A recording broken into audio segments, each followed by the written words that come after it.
Olá, olá, boa tarde a todo mundo que está acompanhando aqui a Python Brasil 2020. Meu nome é Gabriel, eu sou um homem loiro e estou vestindo uma camiseta cinza e aqui atrás de mim tem só umas cortinas.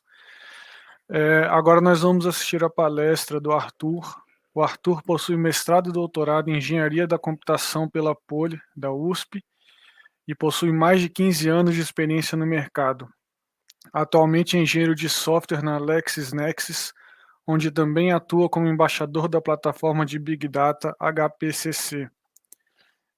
Eu gostaria de lembrar a todos que a comunicação é feita pelo Discord e as perguntas também.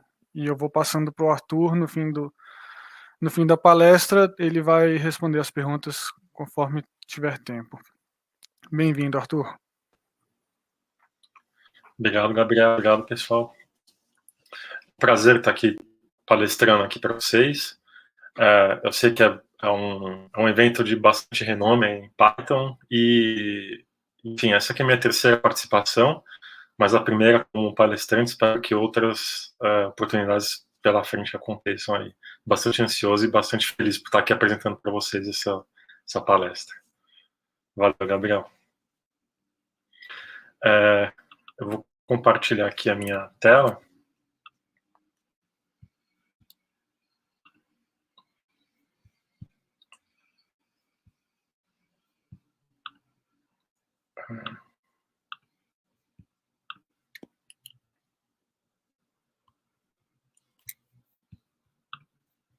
E espero que vocês estejam vendo aí a apresentação.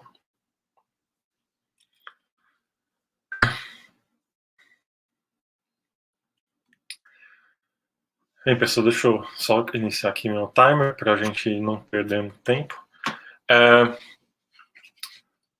Eu devo falar hoje aí sobre estruturas de dados probabilísticas, né? É um tema bastante interessante, muito utilizado em Big Data, né? Como vocês vão ver logo no decorrer da apresentação. Bom, a agenda hoje, eu separei a apresentação em 4 grandes tópicos, né? O primeiro tópico, eu vou falar um pouco sobre conceitos de motivação, basicamente para deixar todo mundo na mesma página, né? Às vezes a gente fala algum termo, enfim, alguma coisa que a gente assume que o pessoal conhece, às vezes fica meio defasado o entendimento daquele termo. Então a ideia é deixar todo mundo na mesma página. Quando eu falar um determinado termo, todo mundo vai saber do que estou falando. A motivação, né, que é por que tem alguém aqui na Python falando sobre isso, então qual que é o problema que essas estruturas de dados elas resolvem, e como que e por que utilizar, né, essas estruturas de dados. Depois eu devo falar sobre as 3 estruturas de dados probabilísticas mais comuns que vocês vão encontrar por aí. Então, eu vou falar sobre o filters, count, min, sketch e o hyperlog. Para cada uma delas, eu devo mostrar mais ou menos como seria a solução de um problema utilizando uma estrutura de dado convencional, né, um dicionário, um set, uma estrutura de dados mais comuns, mais comum no nosso dia a dia de programador aí, Python. Eu vou explicar como que ela funciona, então qual que é a ideia dessas estruturas de dados, alguns casos de uso e alguns trechos de código utilizando bibliotecas que implementam essas estruturas de dados em Python, tá? Essas estruturas de dados elas não vêm, né, na biblioteca padrão do Python, mas, enfim, tem libs que implementam isso, então não é tão difícil de utilizar aí no dia a dia, caso for necessário. Tá? Antes de já direto para conceitos de motivação, só 2 pontos importantes que eu acho relevante comentar aqui agora. Principalmente o primeiro ponto é que tanto na avaliação da minha palestra, quanto conversando com alguns colegas, né, depois que a palestra foi aceita e tal, cogitou-se, eu percebi, né, na verdade, muitas pessoas com a expectativa de que tinha a ver com machine learning, né, essa palestra, e na verdade não é que ela não tem nada a ver, mas a intenção dela não é mostrar aplicações em machine learning. Obviamente, essas estruturas de dados elas acabam sendo utilizadas, né, em machine learning ou em outras matérias correlatas, mas essa palestra em si ela não tem esse viés, né, ela não vai falar sobre machine learning especificamente, tá? E o segundo ponto é que essas estruturas de dados elas têm muito matemática envolvida, elas têm bastante coisa, muita teoria, e eu poderia gastar aqui facilmente 1 hora falando de cada uma delas, tá? E a intenção, tanto pelo tempo e tanto pelo perfil da palestra, né, pelo perfil do evento, eu não vou ficar entrando em tantos detalhes assim em relação à matemática desses elementos, dessas estruturas de dados. Entretanto, no decorrer da palestra, eu vou citando os trabalhos aí de cada um, né, quando relevante, e para aquele espectador mais ávido, né, para aquele aluno que está a fim de conhecer mais o que cada um dessas, enfim, mais a fundo dessas estruturas, vai poder acessar esses trabalhos e mais a fundo com elas, tá? E a intenção, basicamente, é mostrar essas estruturas para vocês, para que vocês tenham elas no arcabouço de vocês, para que vocês consigam, eventualmente, numa eventual problema, ou no dia a dia de vocês como programador, vocês consigam utilizar alguma dessas estruturas e sair muito bem na foto, né? Porque realmente não são estruturas de dados que são utilizadas convencionalmente, mas, né, saber delas vai dar um destaque para vocês aí no dia a dia, com certeza, tá bom? Então, sem mais delongas, né? O que é uma estrutura de dados, né? Estrutura de dados, aí na faculdade, vocês vão aprender que é uma forma de organizar e armazenar os dados na memória, seja essa memória volátil ou não, tá? Então, basicamente, essa é uma definição bem simples, né, do que é uma estrutura de dado. E essas estruturas, elas têm várias classificações, tá? Então, tem estrutura de dado que ela é linear, né? Então, dependendo da forma como você acessa, tem estruturas de dados não lineares, por exemplo, as árvores binárias. Ela também tem característica em relação a como os dados, os tipos de dados, né? Então, tem estruturas de dados homogêneas. Enfim, tem uma grande variedade aí do tipo, mas enfim, a definição básica é essa, né? Organização e a forma de organizar e armazenar os dados em memória. Alguns exemplos de estruturas de dados, né? Então, a gente tem listas, filas, dicionários, árvores binárias, grafos, entre outras aí. E, para essa palestra, especificamente, o que é importante a gente saber?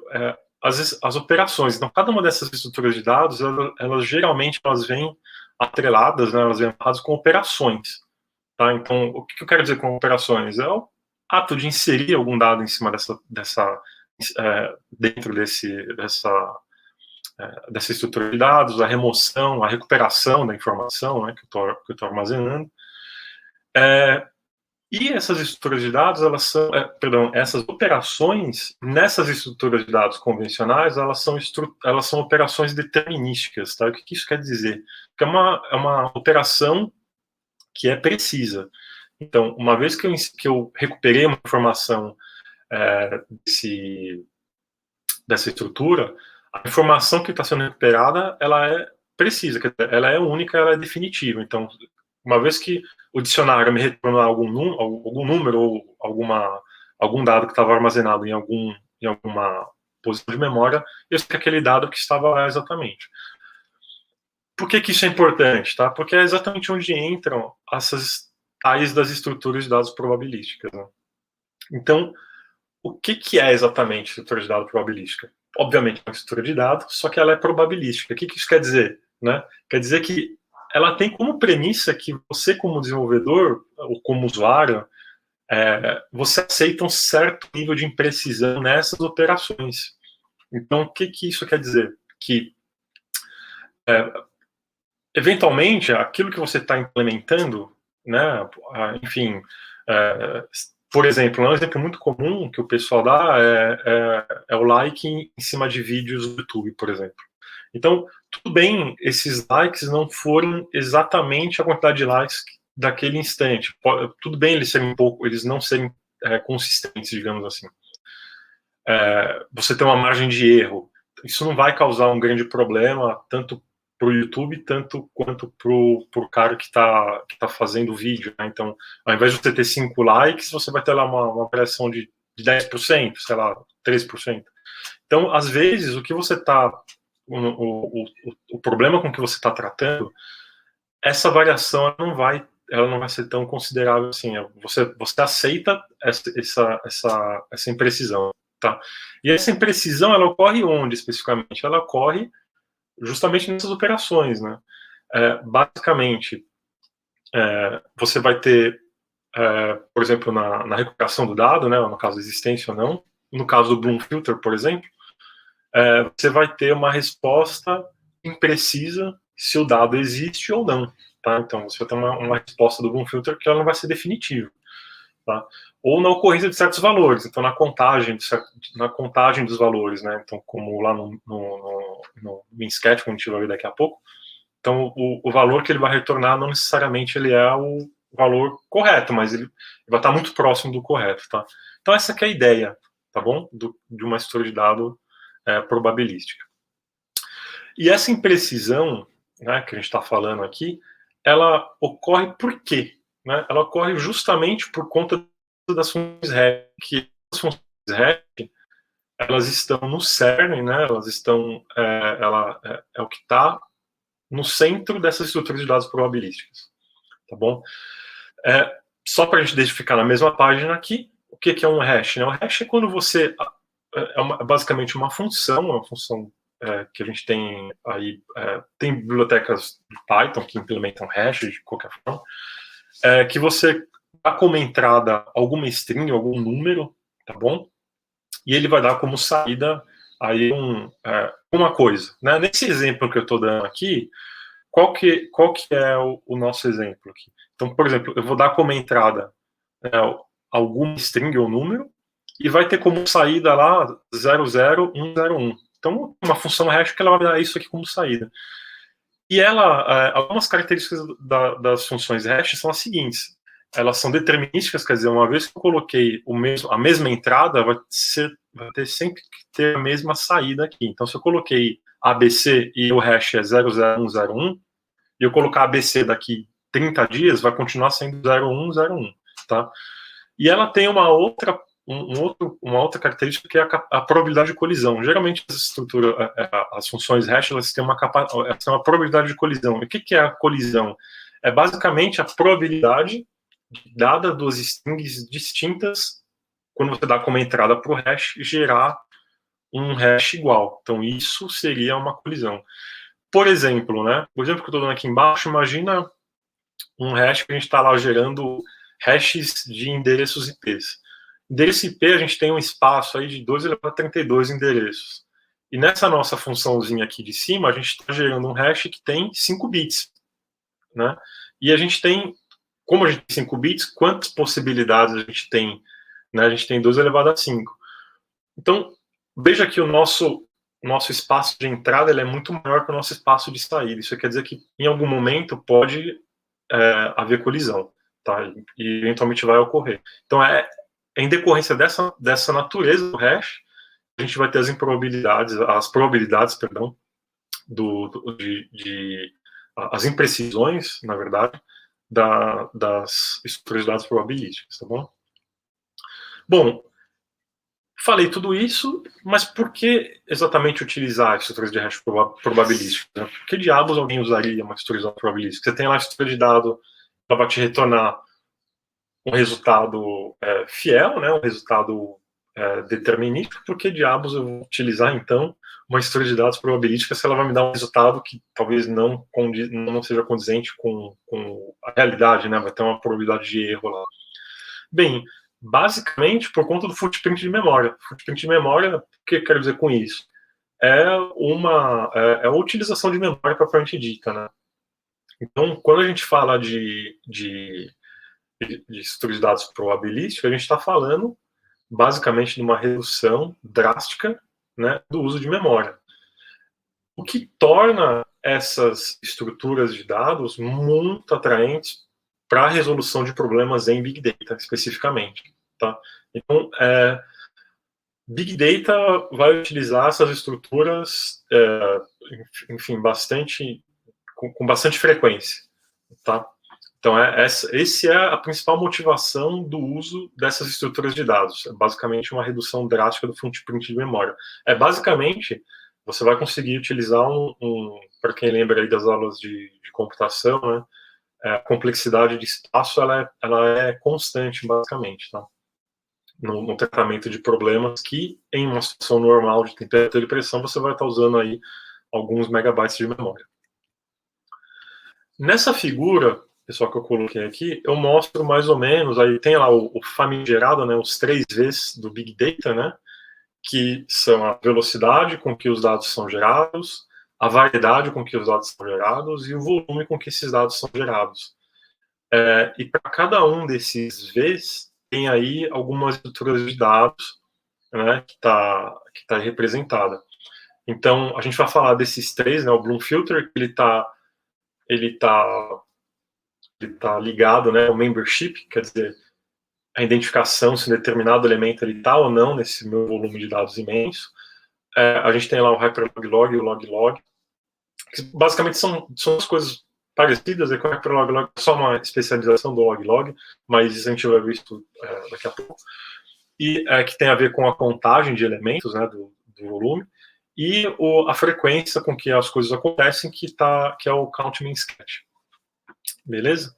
Então, basicamente, essa é uma figura, um big picture, né, das estruturas de dados probabilísticas que existem por aí e as estruturas de dados, Big Data, né, como que elas estão amarradas entre si, tá bom? Bom, vamos à nossa primeira estrutura de dados, que é o Bloom Filter. Eu imagino, né, que vocês já devem ter ouvido falar, pelo menos talvez alguma boa parte de vocês devem ter ouvido falar de Bloom Filter. Veja que o Bloom Filter, ele não é um negócio recente, lá da década de 70, 1970. E esse foi o primeiro trabalho com que o Bloom Filter apareceu na academia, tá bom? Bem, o que o Bloom Filter, o que ele quer, o que ele ajuda a gente, né? Ele ajuda a gente a descobrir se tem um elemento presente ou não em um determinado conjunto. Trocando em miúdos, né? Fazendo isso para a nossa área da computação, né? Para o nosso dia a dia, basicamente, o endereço IP, ele acessou a minha página. Então, durante a apresentação, eu vou nas 3 estruturas de dados que eu vou apresentar para vocês, eu vou tentar usar o mesmo exemplo para a gente ficar sempre no mesmo contexto.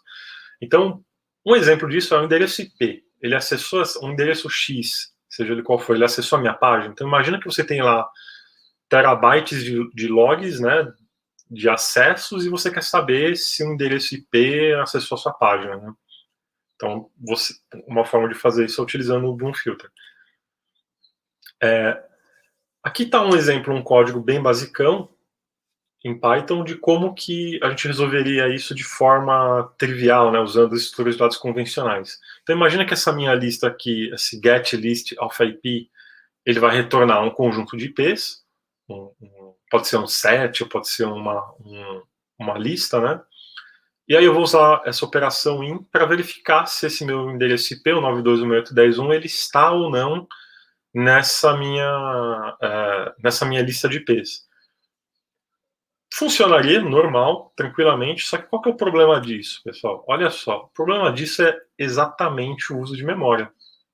Conforme a gente vai adicionando itens nessa minha lista, a memória vai aumentando. Então, olha só, com até 10 mil elementos ali, a gente tem menos de 1 mega de memória utilizada. Quando a gente sobe para 100 mil elementos, a gente já bate 4 para 1 mil elementos, sobe 13 mega. Utilizei aqui no meu note, que eu estou fazendo a apresentação para vocês, e peguei essas informações usando essa lib sysgetSizeOf do Prof. Python. Tá? Então, vocês percebem que eu preciso, né, utilizar uma quantidade de memória bem razoável para fazer essas operações, tá bom? Então, esse é o grande problema, né, dessas estruturas tradicionais, as convencionais, é a utilização de memória.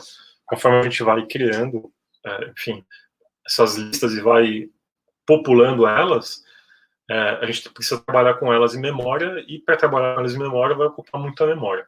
Tá? É onde entraria essas estruturas de dados probabilísticas para ajudar a gente com isso. Bom, e como que funciona o Bloom Filter? O Bloom Filter ele tem como estrutura de dado principal lá um bit array. Bit array por quê? Porque cada posição dessa do array, posição 0, a posição 1, a 2, a 3, a 4, elas vão armazenar o bit 0 ou o bit 1, tá bom? Então a gente não vai ter um número aí armazenado, a gente vai ter um bit que vai estar armazenado, vai ter um bit, né, 0 ou 1, nesse nosso bit array, de tamanho n, tá bom?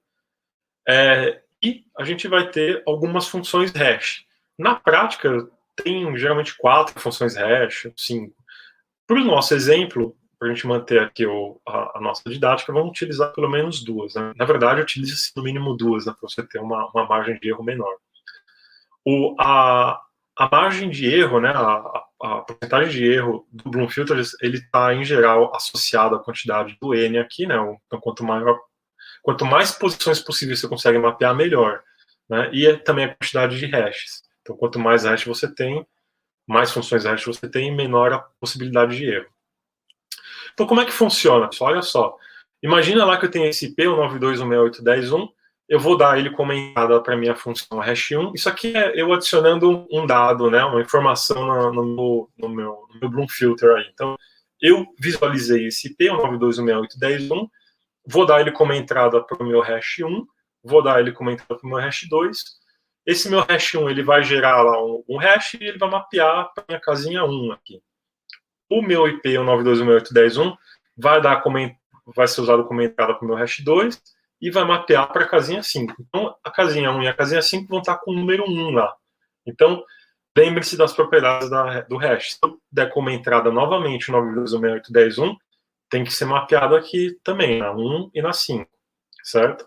Bom, e se eventualmente eu quiser ler, eu quero falar assim, ó, Bloom Filter, eu quero saber se esse index IP92.168.10.1, você viu isso em algum momento. O que é que ele vai fazer? Ele vai, de novo, mapear aqui H1 para cá e H2 para cá. E qual que vai ser a resposta do Bloom Filter? Isso aqui é muito importante. O que ele vai te responder? Qual que é a sua interpretação para a resposta do Bloom Filter? Ele vai falar o seguinte, ó, o endereço 192.168.10.1 ele foi visto, mas isso não é certeza, eu não tenho certeza absoluta. Por que não é certeza?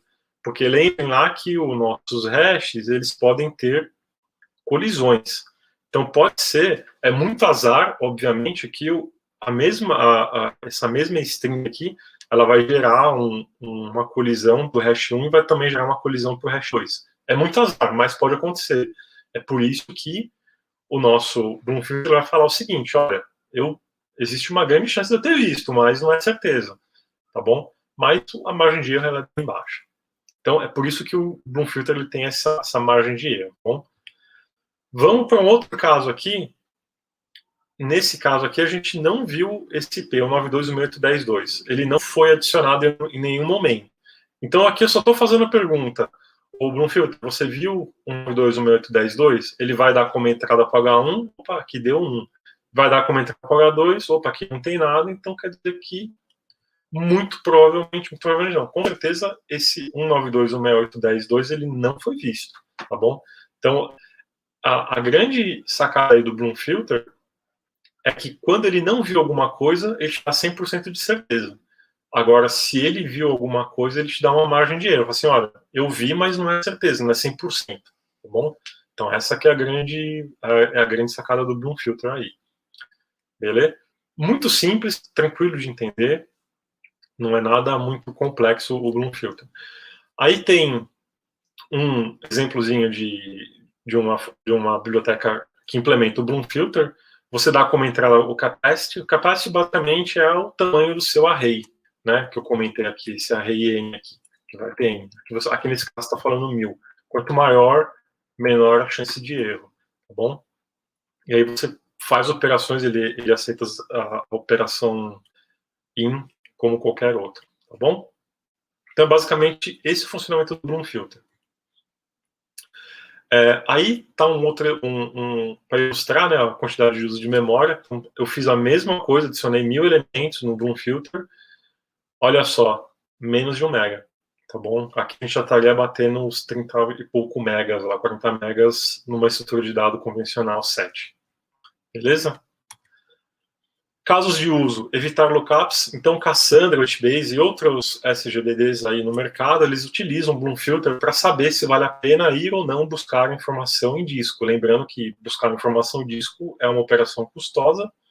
Portanto, né, quanto mais você evitar olhar em disco, melhor. Então, o Bloom Filter ele pode ser utilizado para isso. Bom, se o dado está lá, existe uma chance do dado estar lá, então a gente vai olhar. Se ele não existe, então eu nem vou olhar. Então, para que eu vou olhar lá? Vou gastar tempo olhando índice, olhando o disco, tá bom? Outra utilização, match em tempo real. De novo, né? Essas estruturas, vocês vão ver que elas são muito utilizadas em streaming de dados, né? Então, streaming de dados é quando você tem que fazer um processamento em tempo real. Então, os dados estão chegando e eu tenho que processar aquilo e enfim, fazer análise em tempo real daquele monte de dados que está chegando, tá? Então, essas estruturas de dados, elas são muito boas para esse tipo de processamento. E outras, entre outras aplicações que vocês vão ver por aí. Beleza?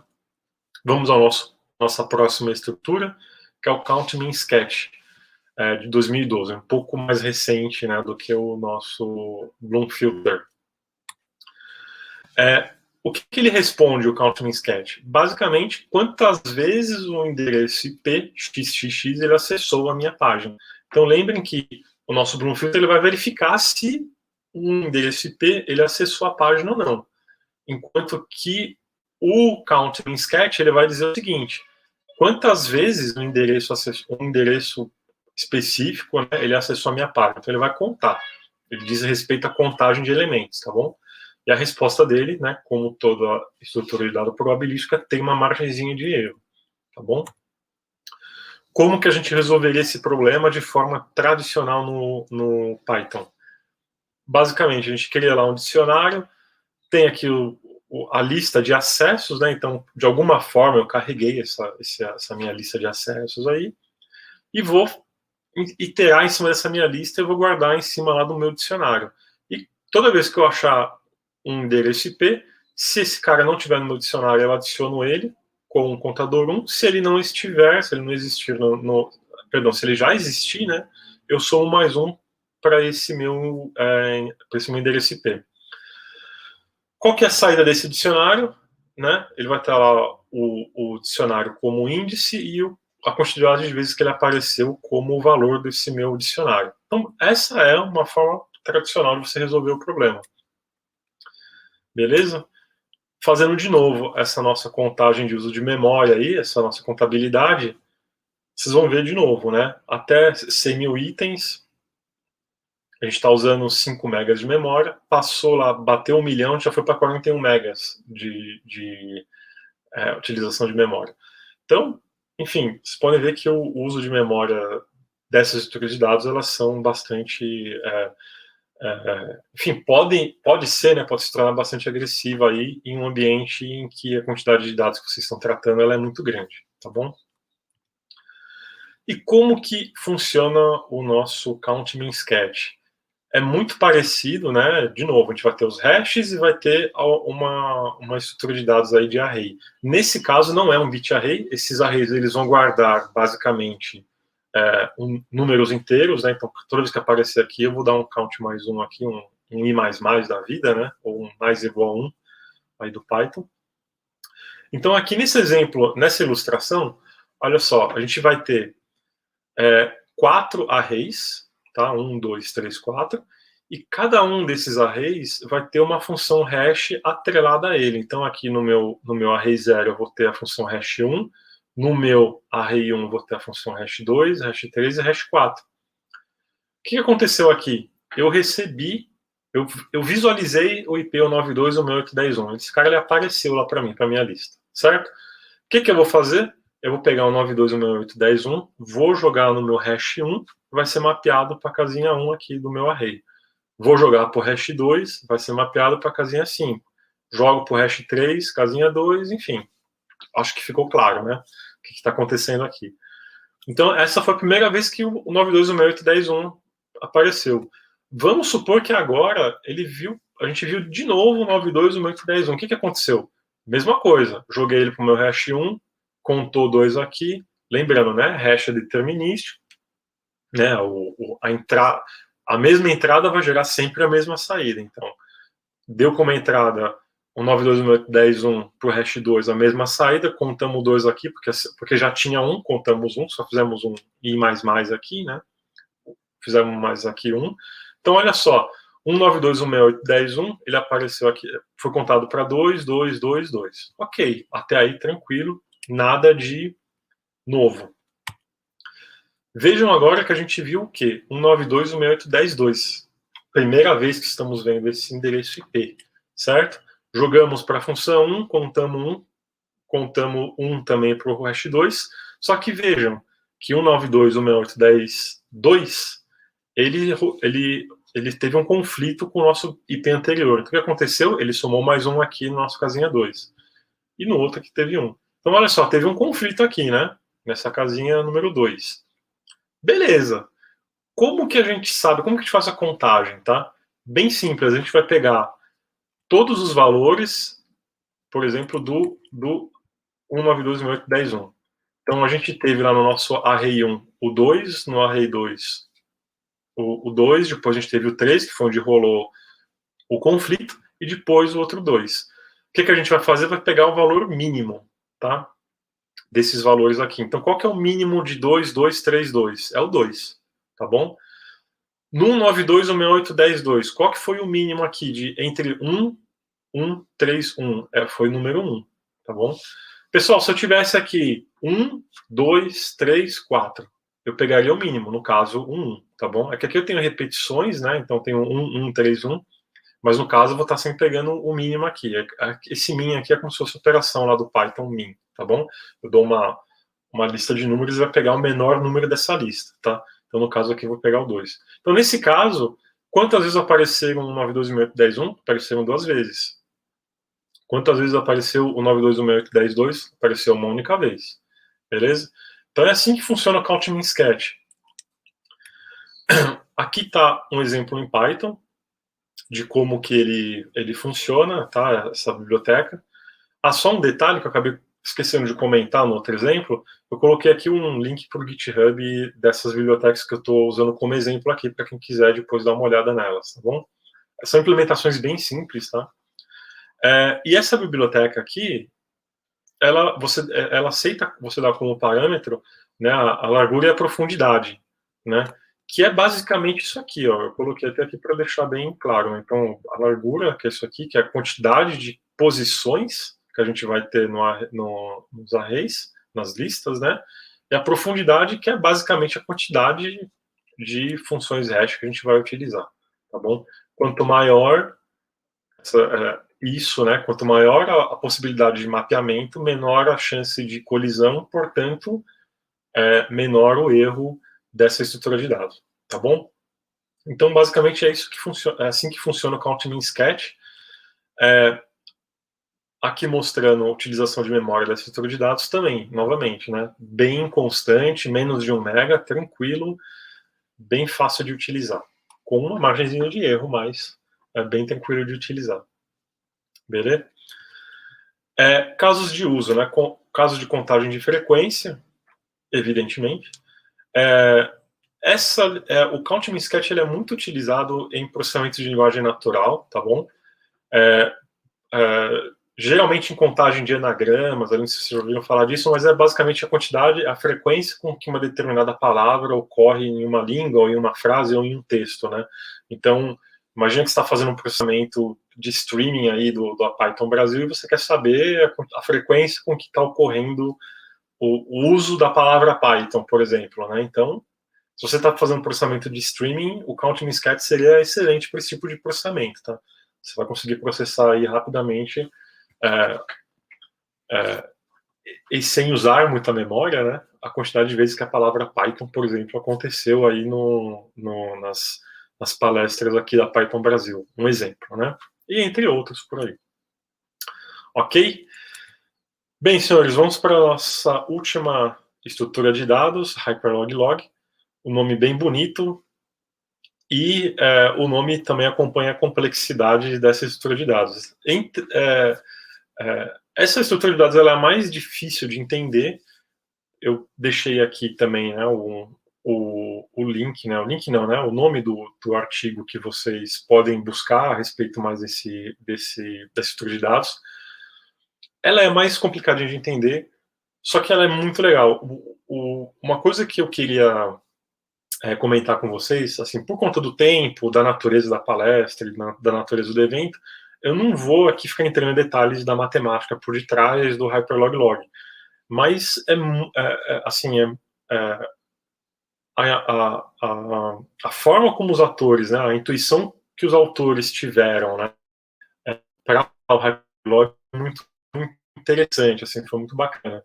E assim, quem puder dar uma lida lá, perder um tempo olhando, é muito bacana, muito interessante a forma como os autores chegaram, né, na intuição, enfim, na forma como eles chegaram ao Hyperlog, tá bom? Enfim, tem muita matemática, recomendo como uma leitura de cabeceira aí, porque sabe como é, né? Você começa a ler coisas de matemática, a chance de você dormir rapidinho é bem rápido, é bem alta, então é uma boa leitura de cabeceira de cama. O Hyperlog, olha só, ele diz respeito à cardinalidade dos elementos. Então, vamos lá. Bloom Filter, você quer saber se um determinado IP ele estava no seu log, ele acessou o seu site. O Count Me Sketch, você quer saber, você sabe que o endereço IP ele acessou a sua página, você quer saber quantas vezes esse IP acessou. E o Hyperlog ele vai dizer o seguinte, ele vai saber quantos acessos únicos foram feitos no meu site. Então, ele vai mostrar a cardinalidade dos elementos, aí, dos endereços IPs que acessaram o seu site. Tá bom? Lembre que isso é interessante porque acessos únicos, inclusive, é uma métrica muito utilizada para saber a popularidade de um site. Então, imagine que o Hyperlog é bastante utilizado nesse sentido, tá bom? Pessoal, de novo, né? Como que a gente resolveria esse problema de uma forma tradicional, usando estruturas de dados tradicionais? Eu coloquei aqui um exemplo usando o dicionário para manter o exemplo do Count Me Sketch, para a gente não fugir muito, né, da forma como a gente resolve isso, mas a gente poderia utilizar, por exemplos, sets, né, no Python, né, que cada elemento ele é único dentro de um set. Mas aqui, só para a gente manter, né, a didática e o exemplo não fugir muito do que a gente já viu, eu também coloquei aqui o mesmo estrutura de dados, um dicionário, e pensar quantos IPs distintos foram acessaram o meu site, né? Nesse caso aqui, eu pegaria basicamente o tamanho do meu dicionário, né, para saber quantos endereços distintos acessaram o meu site, tá? Eu pegaria só basicamente o tamanho do meu dicionário, no caso 3, né, que eu tive 1, 2, 3, e esses dois aqui já estão contabilizados aqui, né? Então a gente teve 3 IPs distintos aí. Mesmo problema das estruturas anteriores, utilização de memória, bater nos 41 megas de memória facilmente, aí bater quando a gente chegar a 1 milhão de itens. E como que funciona? Qual que é a ideia do Hyperlog? De novo, pessoal, estou simplificando aqui bastante o funcionamento dele. O funcionamento, a ideia inicial simplificada, basicamente é a seguinte: eu vou pegar o endereço e vou gerar um hash. Esse hash aqui, da minha cabeça, é o hash Arthur da minha cabeça, tá? Não é nenhum hash específico, que gerou aí um monte de bits. E o que eu vou pegar? Eu vou pegar a quantidade de zeros que estão à esquerda, quer dizer, que iniciaram esse meu hash. Então, nesse caso aqui, eu não tenho nenhum zero à esquerda, concorda comigo? Eu começo já com 1, então não tem nenhum zero à esquerda, portanto, aqui deu 0. Nesse 1051, eu comecei com o 0 aqui. Eu tive 0, 1, 1, então eu tive um único 0, então eu conto 1 aqui. 1, 9, 2, 10, 1, 5, vejam que o hash é diferente dos demais, obviamente, mas ele também não teve nenhum 0 inicial aqui, ele começou já com 1, então eu tive 0 aqui. Então, uma forma simplificada do Hyperlog, como ele funciona, é basicamente pegar quantos zeros, né, à esquerda tiveram desses meus hashes que eu gerei, jogo na potência de 2 e vejo mais ou menos quando, o resultado. Então, no caso, eu tive 1 com 1, 2 elevado a 1 vai dar 2. Portanto, ele está me dizendo ali que eu tive 2 elementos distintos. Vejam que não é uma resposta correta, evidentemente, a gente teve 3 elementos distintos e não 2, mas está batendo na trave ali, certo? Eu tive 3, fiz com 2, tá? Então tá bem próximo da realidade. Como que a gente pode melhorar isso, tá bom? Como que os autores propõem isso, essa melhora na verdade, isso que eu vou explicar aqui é o log-log. O hyperlog-log só tem uma otimizaçãozinha que eu vou explicar já no próximo slide. Então, como funciona o log-log? Eu pego o 92, jogo no hash. Veja que é o mesmo hash que estava lá no meu slide anterior. Só que o que eu faço? Eu separo uma porção desses meus bits, dos bits do meu hash, para mapear em um bucket, ou um array, que eles dão como bucket, então vou manter aqui a terminologia utilizada no trabalho dos autores para manter a consistência aqui, né, por questões de consistência apenas. Mas é basicamente uma lista, um array, enfim, no qual o início desses meus bits aqui, eles vão mapear para cada uma dessas posições. Então, o que eu vou falar, olha só, os 4 primeiros bits, eles vão mapear essa casa aqui. Esses bits aqui vão mapear para esse cara aqui, esses bits aqui vão mapear para esse cara aqui. Beleza? E aí, o que eu faço? Eu vou pegar o restante, então, os 4 primeiros bits servem para mapear a posição do bucket, e o restante do meu hash, dos bits que sobraram aqui, eu vou fazer essa contagem de zeros, a mesma coisa que eu fiz aqui. Tá? Então, aqui, quantos zeros eu tive aqui? Nenhum, então 0 aqui. Quantos zeros eu tive aqui no início? Nenhum, então vem para o 0 aqui. Quantos zeros eu tive aqui? 3, portanto, 3 aqui. Beleza? E aí a gente joga, aqui é onde começa a mágica, tá bom? Não, de novo, né, não vou entrar em detalhes disso, mas basicamente tem uma formulinha lá que os autores eles propõem, que eu vou pegar o 2, elevar a somatória de zeros, dividido pela quantidade de buckets. Buckets é basicamente o tamanho desse meu array aqui, que está aqui à minha direita. Vou multiplicar pela quantidade de buckets de novo e multiplicar com um fator de estimativa, que é um número mágico, né, que é basicamente em função da quantidade de buckets. Então, quanto maior meus buckets aqui, né, eu vou ter... Aliás, não é quanto maior, na verdade, né? Conforme eu vou variando o valor do meu bucket aqui, eu vou variando esse fator de estimativa, que é um número lá que os autores tiraram da cartola com 1 milhão de provas matemáticas, tá bom? E o erro médio dessa formulinha aqui é de 0,04 ou 4%. Então, se a gente estiver usando 1024 buckets, a gente vai ter um erro em torno de 4%. Vejam que é um erro bem, dependendo, né, obviamente, da tua aplicação, um erro até que aceitável. Se cada bucket ele pode ter 5 bits, aqui outra continha que eu fiz, 1024 buckets, cada bucket pode ter 5 bits, por exemplo, que é o tradicional, a gente consegue contar, a gente pode identificar, né, na verdade, 5.120 elementos distintos, utilizando apenas 1024 posições nesse bucket. Então, é bem interessante esse log-log. O hyperlog-log ele é basicamente uma otimização. Então, isso aqui, pessoal, isso aqui é o funcionamento do log-log. Tá? O hyperlog-log só tem uma otimização que os autores lançaram outro artigo há um tempo atrás, dizendo que se eles descartarem o 30% dos números desse meu array, então imagina que eu populei aqui esse cara, eu vou descartar os 30% maior, né? Então, eu vou ordenar esses caras aqui em ordem decrescente, né? Do maior para o menor, e vou eliminar os 30%. Aqui, estou dando um exemplozinho com 10 posições, está ordenado, descarto os 3 primeiros, vou manter só os 10 aqui. E vou pegar esses 10 elementos e vou dar como entrada nessa minha fórmula aqui. Com isso, o erro caiu para 3%, já, quer dizer, eles já reduziram 1% do erro, o que foi bem interessante, né? Uma redução de 1% em cima de uma contagem em Big Data, a gente está falando de bastante coisa, tá bom? Aqui está um exemplo em código Python utilizando essa biblioteca, hyperlog-log. De novo, né, um linkzinho para o GitHub. e tem aí a biblioteca. Você coloca como parâmetro qual que é a margem de erro aceitável. Lembrando, né, que essa margem de erro aqui, ela é em função do bucket. Quando você coloca, olha, eu aceito uma margem de erro de 0.03, ele vai criar, dê uma olhada lá no código-fonte dessa lib, 003 indica que ele vai criar um bucket com 4.096 posições. Se você baixar isso aqui para 0201, ele cria um bucket com em torno de 16.000, se me falha a memória, posições. Né?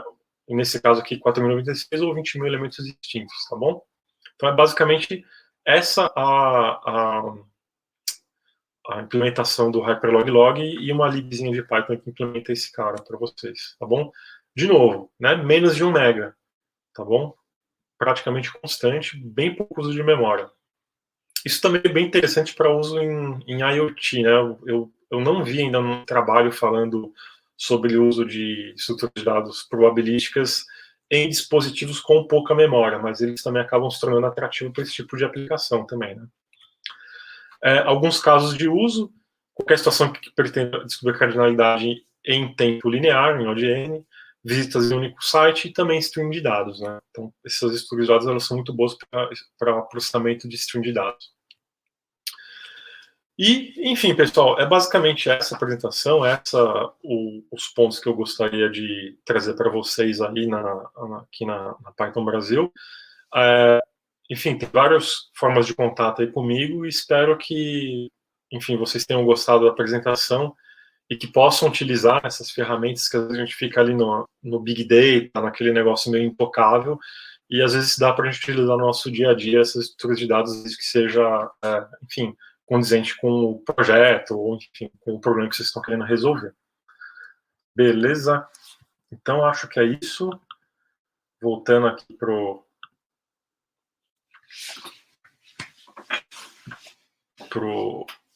Gabriel. Eu acho que já deve aparecer por aí. E aí, Gabriel? Ixi, não estou te escutando, acho que está no mudo. Desculpa. A palestra foi muito interessante, muito obrigado. E eu acho que dá tempo de responder uma perguntinha que fizeram aqui, e eu convido todo mundo, inclusive o Arthur, a continuar a conversa no Discord depois. Claro. Bom, a pergunta foi do Darlonv.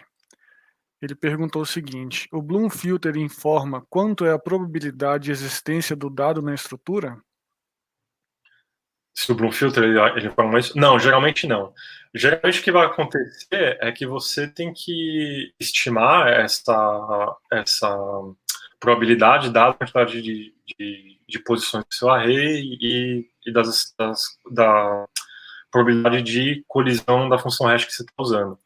Mas ele não te dá essa resposta. Ele fala o seguinte: ó, é claro que quando você está usando alguma biblioteca já pronta ou alguma ferramenta já, enfim, que esteja no mercado, talvez já te dê isso, parte da resposta. Mas em geral não é convencional, não é dada essa informação. Tá? Geralmente está na documentação, alguma coisa nesse sentido, mas não na resposta não é convencional dessa resposta no Bloom Filter. Ele te dá um true ou false ali e lide com isso, basicamente a ideia. Tá ótimo. Muito obrigado pela resposta e novamente convido todo mundo a continuar a conversa pelo Discord. Muitíssimo obrigado, Arthur. Arthur, foi Eu que ótimo. agradeço. E seguimos aí em breve com a apresentação MicroPython na indústria, aqui na linha PEP 0. Muito obrigado a todos que assistiram. Um abraço.